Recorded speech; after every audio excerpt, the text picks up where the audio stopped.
मुजफ्फरनगर जिले में आजाद समाज पार्टी के कार्यकर्ता सम्मेलन में जोरदार राजनीतिक संदेश दिया गया। मेरठ रोड स्थित फूड वैली बैंक्वेट हॉल में आयोजित कार्यक्रम में पूर्व सांसद अमीर आलम खान ने कहा कि प्रदेश में उनकी पार्टी की भूमिका बेहद अहम है और इसके बिना सरकार बनाना आसान नहीं होगा। सम्मेलन में बड़ी संख्या में कार्यकर्ता पहुंचे, जिससे माहौल पूरी तरह जोशीला रहा। अपने संबोधन में अमीर आलम खान ने सदर विधानसभा सीट से चुनाव लड़ने की इच्छा जताते हुए कार्यकर्ताओं से समर्थन और सुझाव मांगे। उनके इस बयान पर सभा में मौजूद समर्थकों ने तालियों और नारों के साथ उत्साह जताया। जो समीकरण यहाँ बन के आए हैं, मैं बादान समीकरणों का आदमी हूँ। जब भी कोई चुनाव असेंबली का या पार्लियामेंट का होता है, चाहे भारतीय जनता पार्टी के लोग हो, चाहे समाजवादी पार्टी के लोग हो, बसपा के लोग हो, वो हर आदमी अपने नुमाइंदों को मेरे पास भेजता है और भेजकर पूछवाता है कि अमीर आलम साहब के समीकरण बहुत सही है, तो ना पूछे कि चुनाव में हमारे क्या हालात है।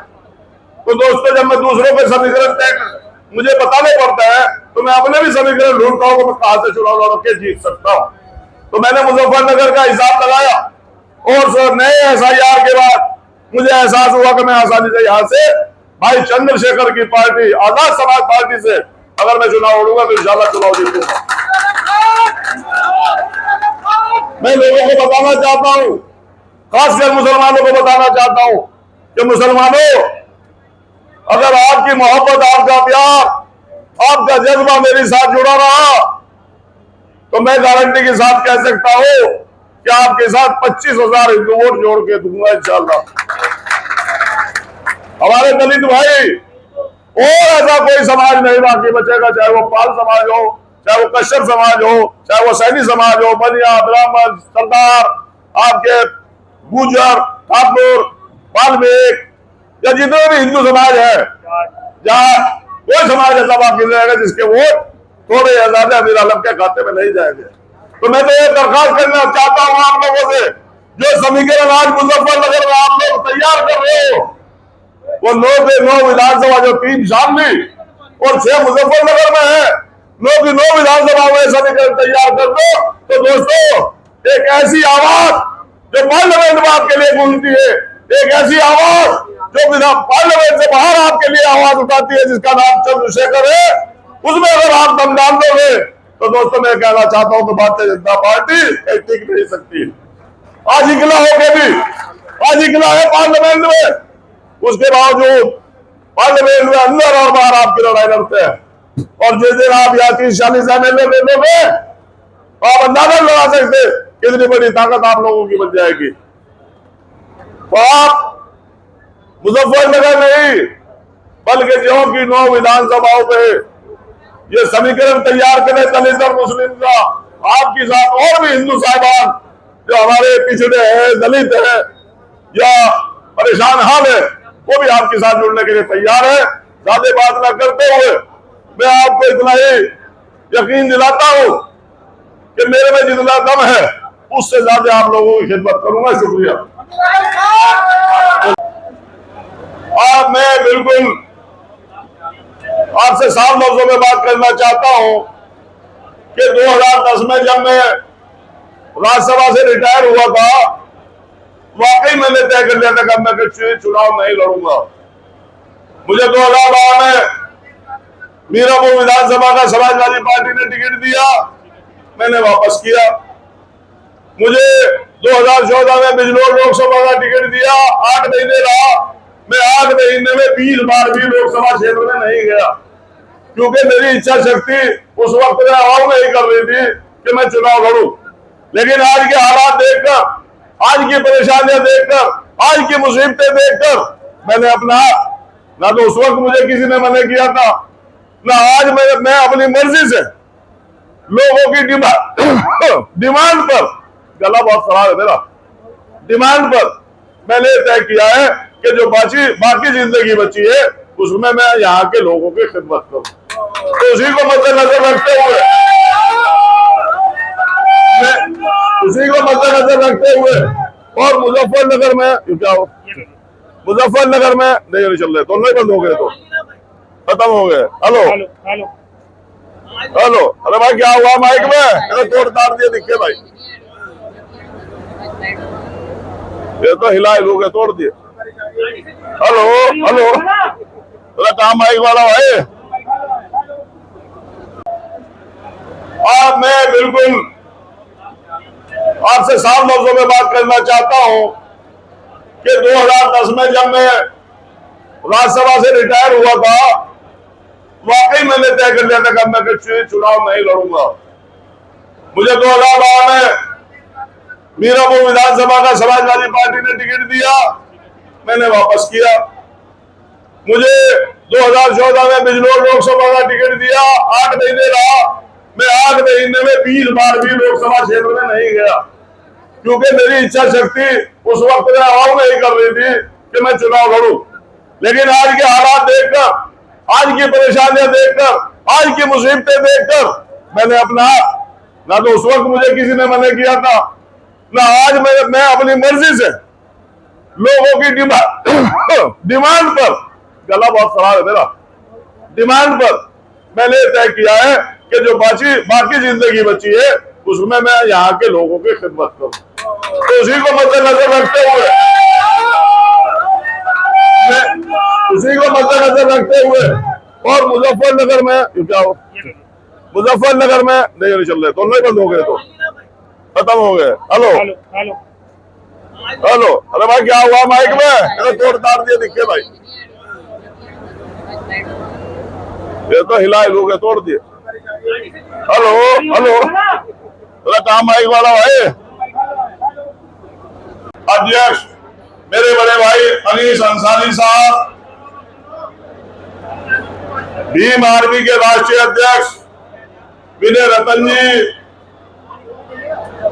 नवाजी शानम जी और जाहिर हुसैन साहब, हमारे जिले अध्यक्ष दिनेश बावला जी, हमारा बच्चा, मैं तो औलादी का दर्जा दे चुका नीटू को, और हमारे सरदार जी, हमारे राष्ट्रीय उपाध्यक्ष, राष्ट्रीय कोर कमेटी के सदस्य, और वो पढ़ ले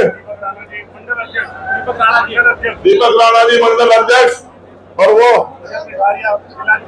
जिलाध्यक्ष भीम आर्मी जिलाध्यक्ष, और हमारे भाई महराज जहां बेगम और सभी हमारे बहने अध्यक्ष मेरे बड़े भाई अनीस अंसारी साहब, भीम आर्मी के राष्ट्रीय अध्यक्ष विनय रतन जी,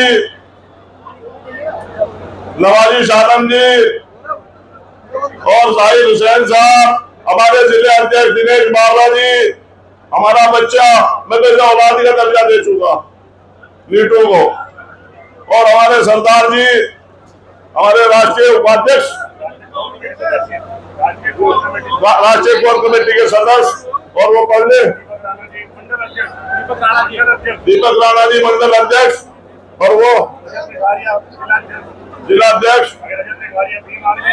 भीम आर्मी जिलाध्यक्ष, और हमारे भाई महराज जहां बेगम और सभी हमारे बहने कार्यक्रम में मुख्य अतिथि के रूप में भीम आर्मी के राष्ट्रीय अध्यक्ष विनय रतन सिंह मौजूद रहे। उन्होंने भी अपने संबोधन में वर्तमान राजनीतिक हालात पर चर्चा करते हुए दलित, पिछड़े और वंचित वर्गों की राजनीतिक भागीदारी बढ़ाने पर जोर दिया। कार्यक्रम की अध्यक्षता अनीस अंसारी ने की, जबकि संचालन सलीम कुरैशी ने किया। मंच से नेताओं ने संगठन को बूथ स्तर पर मजबूत करने और आगामी चुनाव की तैयारी में जुटने का आह्वान किया। सम्मेलन के दौरान नेताओं का जोरदार स्वागत हुआ और कई बार पार्टी के समर्थन में नारे लगे। इस आयोजन के बाद जिले की राजनीति में हलचल तेज हो गई है। खासकर अमीर आलम खान ने सदर सीट से चुनाव लड़ने के संकेत के बाद राजनीतिक चर्चाएं तेज हो गई हैं। आज इन दोनों त्योहारों को भी अलग कर देने का काम भारतीय जनता पार्टी ने यहाँ पर कर दिया। हमें ये जवाब देना है कि हम इस देश के लोग हैं, हम भारत के लोग हैं, और ये भारत किसी के बाप की जागीर नहीं है। ये भारत इतना हिंदुओं का है जितना मुसलमानों का है, ये हमें बता देना। भाई अमीर आलम जी के नेतृत्व में जनसभा हुई है और आपने यहाँ देखा होगा सभी समाज के वर्ग के लोग यहाँ पर इकट्ठा हैं। सही मायने में ये अन्याय अत्याचार के खिलाफ एक बड़ी आगाज जो है अमीर आलम जी ने फूका है यहाँ पर, और हर उस विरोधी को जवाब देने का काम किया जा रहा है जो विरोधी आज तानाशाह बन बैठा है। पश्चिम बंगाल में चुनाव के नतीजे आए तो किस तरह लगता है, क्या क्या? देखिए, मैं जब पिछली बार आया था तो मुझे बताया कि 90% चुनाव के रिजल्ट आ रहे हैं, 90% वोटिंग हुआ है। तो मैंने तभी कह दिया था वोटिंग अगर 90% हुआ है तो जाहिर सी बात है बीजेपी ने अपनी पूरी गड़बड़ी की है। ईवीएम मशीनों से लेकर सब में छेड़छाड़ की गई है। वैसे भी बंगाल में ममता बहन ने उनको बहुत परेशान किया हुआ था, तो बीजेपी जो है ना पहले से ही नंबर 2 का काम करती आई है, क्योंकि बीजेपी आरएसएस द्वारा स्थापित है और आरएसएस माफी वीर के नाम से प्रचलित है। क्या 27 के चुनाव में किस तरह की भूमिका देखते हैं इस बार किसी? देखिए, 27 के चुनाव में जिसे हमारे बिना मुख्यमंत्री नहीं बन पाएगा। पश्चिम बंगाल का जो परिणाम आया है उससे जो है विपक्ष से हताश है, कहीं ना कहीं उसकी उम्मीद टूट चुकी है। यूपी में किस तरह देखते हैं? नहीं, जी, जो विपक्ष हताश हो, हताश ना हो, आकर भाई चंद्रशेखर आजाद जी के साथ खड़ा हो जाए, हताशा दूर हो जाएगी। राहुल गांधी जी कह रहे हैं कि 100 सीटों पे खेला हुआ है। अब भाई राहुल गांधी जी क्या करें तो मेरी समझ से बाहर की बात है। हाँ, मैं विपक्ष को इधर करूंगा, थोड़ा दिल बड़ा करो। जो लड़ने वाले लोग हैं उनको सोचो कि वो लड़ रहे हैं तो खड़े कैसे होंगे। दूर दूर से बैठकर सिर्फ स्टेटमेंट देने से कुछ नहीं होता। अगर उत्तर प्रदेश से आगे भगाना चाहते हो भारतीय जनता पार्टी को, तो भीम आर्मी आजाद समाज पार्टी के सिवा कोई विकल्प है नहीं। यही ऐसे लोग हैं जो बड़ी मजबूती से उनको टक्कर दे रहे हैं, छोड़ देना है। पिछले 10 साल से अगर कोई लड़ रहा है तो भीम आर्मी आजाद समाज पार्टी का कार्यकर्ता लड़ रहा है, या कोई कार्यकर्ता लड़ रहा हो सड़क पर, तो मुझे बताओ।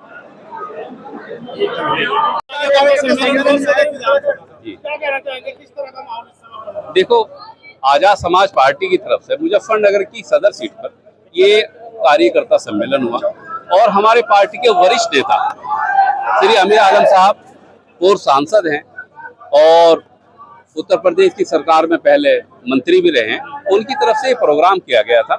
और इस प्रोग्राम के चीफ गेस्ट भीम आर्मी एकता मिशन के राष्ट्रीय अध्यक्ष श्री विनय रतन सिंह जी चीफ गेस्ट थे और सभी कार्यकर्ताओं को लेकर के और इलाके के मौजूद लोग इस प्रोग्राम में थे। 27 का आने वाला चुनाव है, तो आजाद समाज पार्टी उसमें बहुत तरीके से, बहुत मजबूती से अपने काम पे लगी हुई है। इस चुनाव 27 के चुनाव को किस तरह से आप देखते हैं? आप एक उपचुनाव लड़ चुके हैं और अब आगे की तैयारी है 27 की, किस तरह से देख रहे हैं? देखो, 27 का जो चुनाव है वो आजाद समाज पार्टी बहुत मजबूती के साथ है, बहुत तैयारी करके आजाद समाज पार्टी आगे बढ़ रही है। अच्छे लोग पार्टी में आ रहे हैं और आजाद समाज पार्टी के साथ में 36 बिरादरियों का साथ है। हर समाज, हर वर्ग के लोग आजाद समाज पार्टी के साथ जुड़े हुए। अभी आपने कहा कि आप उपचुनाव लड़ें, मेरे उपचुनाव में आपने देखा, मीरापुर में आपने कवर किया कि वहाँ मुझे हर समाज का वोट मिला। और अगर चुनाव डिस्टर्ब ना होता, जो हालात वहाँ बने, तो हम लोग उस चुनाव को बहुत मजबूती के साथ जीत रहे हैं।